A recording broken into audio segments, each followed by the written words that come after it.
Mehul school जाने के लिए तैयार हो रहा था। उसकी नौकरानी आभा उसे तैयार कर रही थी।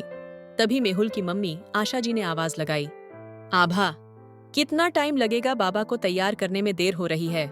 जी बस हो गया, चलो बाबा, जल्दी चलो, तुम खेल में लगे रहते हो, डांट मुझे पड़ती है। मम्मी की आवाज सुनकर मेहुल जल्दी से बाहर आ गया। गेट के पास आशा जी खड़ी थीं। उन्होंने मेहुल का बैग चेक किया, फिर ड्राइवर को बुलाकर बैग उसे दे दिया। बाहर चमचमाती हुई गाड़ी में मेहुल जाकर बैठ गया। कुछ ही देर में गाड़ी फर्राटे मारती हुई स्कूल पहुंच गई। मेहुल ने गाड़ी से उतरते ही ड्राइवर से कहा, अंकल टाइम से आ जाना, नहीं तो मम्मी से आपकी शिकायत कर दूंगा। आप कल कितना लेट आए थे, मैं यहाँ धूप में खड़ा रहा। बेटा, वो कल तो मेम साहब ही के साथ था, उन्हें कहीं जाना था, वापस आने में समय लग गया। मेहुल ने कोई जवाब नहीं दिया और अंदर चला गया। रोशन जी कई सालों से सेठ दीवान चंद जी के ड्राइवर थे। सभी उनसे बहुत इज्जत से बात करते थे, लेकिन मेहुल उनसे हमेशा बदतमीजी से बात करता था।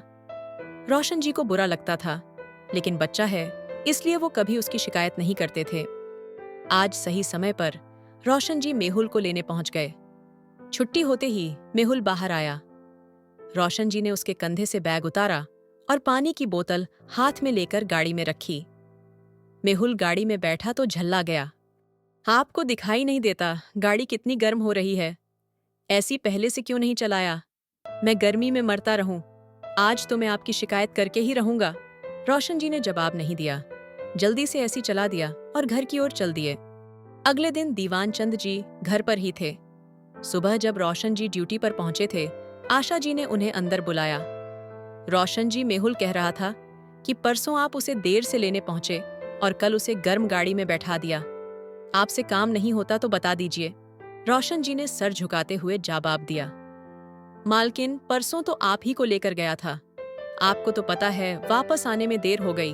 आपको छोड़कर तुरंत निकल गया था बाबा को लेने।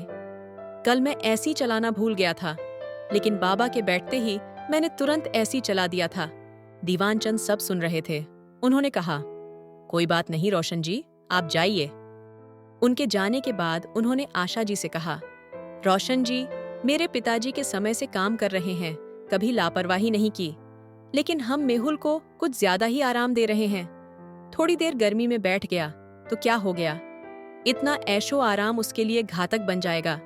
आप तो रहने ही दो, एक ही तो बेटा है हमारा, वो भी कष्ट पाए तो क्या फायदा इतना अमीर होने का? ये कहकर आशा जी किचन में चली गईं। हर नए दिन के साथ मेहुल की आदतें बिगड़ती जा रही थीं। कभी वह खाना फेंक देता, कभी किसी भी नौकर को डांट देता। आशा जी हमेशा उसका पक्ष लेकर नौकरों को डांटती रहती थीं। एक दिन रोशन जी छुट्टी लेकर अपने गांव चले गए। उनकी माताजी बीमार थीं। सुबह जब मेहुल स्कूल के लिए तैयार हुआ तो आशा जी ने कहा, बेटा, आज रोशन जी तो आए नहीं, तुम आज टैक्सी से स्कूल चले जाओ, मैं कैब बुक कर देती हूँ। मेहुल ने कहा, मैं उस गंदी सी कार में नहीं बैठूंगा, और ये ड्राइवर कहाँ मर गया? इसे नौकरी से निकाल दीजिए। दीवान चंद जी ने डांटते हुए कहा, क्या बकवास कर रहे हो? तुम कुछ ज्यादा ही नखरे मारने लगे हो। चुपचाप चले जाओ, कैब से बहुत से बच्चे पैदल ही स्कूल जाते हैं। अगर कैब से नहीं जाना तो आभा तुम्हें स्कूल छोड़ आएगी। पैदल चले जाओ और रोशन जी को ड्राइवर कभी मत कहना। अंकल कहने की आदत डाल लो। मेहुल को बहुत गुस्सा आ रहा था। आभा बैग लेकर मेहुल के साथ चलने लगी। वह बड़बड़ा रहा था, आने दो इस रोशन के बच्चे को, इसकी वजह से मुझे इतनी गर्मी में पैदल स्कूल जाना पड़ रहा है। इसे तो सबक सिखाकर छोड़ूंगा। अगले दिन जब स्कूल जाने का समय हुआ तो रोशन जी आ चुके थे। वे अच्छे से मेहुल को स्कूल ले गए। स्कूल पहुंचकर मेहुल ने कहा, सुनो, तुम यहीं खड़े रहना और गाड़ी के बाहर जब तक मेरी छुट्टी न हो, गाड़ी यहीं खड़ी रहेगी, और तुम बाहर गाड़ी में ऐसी चलाकर मत बैठे रहना। तुम्हें भी तो पता लगे गर्मी क्या होती है। रोशन जी बोले, बाबा, मैं छुट्टी से पहले गाड़ी लेकर आ जाऊंगा। मेहुल बोला, नहीं, यहीं खड़े रहो, नहीं तो तुम्हें नौकरी से निकलवा दूंगा, बोट। यह कहकर मेहुल अंदर चला गया। रोशन जी बाहर ही खड़े रहे। स्कूल के आसपास कोई जगह नहीं थी। बैठने की गाड़ी के पास खड़े खड़े गर्मी से उनका बुरा हाल हो गया था। छुट्टी के समय जब मेहुल बाहर आया तो देखा ना, वहां रोशन जी थे न गाड़ी। उसे बहुत गुस्सा आया। तभी सामने से आभा आती हुई दिखाई दी। चलो बाबा, हम ऑटो करके चलते हैं। लेकिन ये रोशन कहाँ मर गया?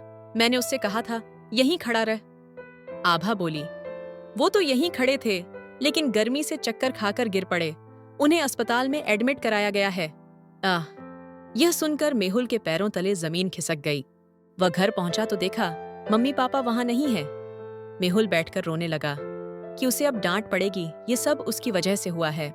कुछ देर बाद मेहुल के मम्मी पापा आ गए तो मेहुल ने पूछा, अंकल कैसे हैं? आशा जी ने कहा, बेटा वो अब ठीक हैं। कह रहे थे बस तुम्हें छोड़कर वापस आ रहे थे, अचानक चक्कर आ गया। मेहुल सोच रहा था आज उसे डांट पड़ेगी, लेकिन रोशन जी ने उसकी शिकायत ही नहीं की। तभी मेहुल पापा के पास पहुंचा और बोला, पापा मुझे माफ कर दीजिए। मैंने ही कल का बदला लेने के लिए रोशन अंकल से कहा कि जब तक छुट्टी न हो वे गाड़ी के बाहर खड़े रहें। तभी गर्मी से उनकी तबीयत खराब हो गई। पापा मुझे उनके पास ले चलिए, मुझे उनसे माफी मांगनी है। दीवान चंद जी ने बेटे को गोद में बिठाया और कहा, कल वो आएंगे तब माफी मांग लेना, लेकिन वादा करो आगे से कभी किसी से गलत व्यवहार नहीं करोगे। मेहुल ने वादा किया और अगले दिन रोशन जी से माफी भी मांगी। अब वह किसी को परेशान नहीं करता, अपना सारा काम खुद करता है।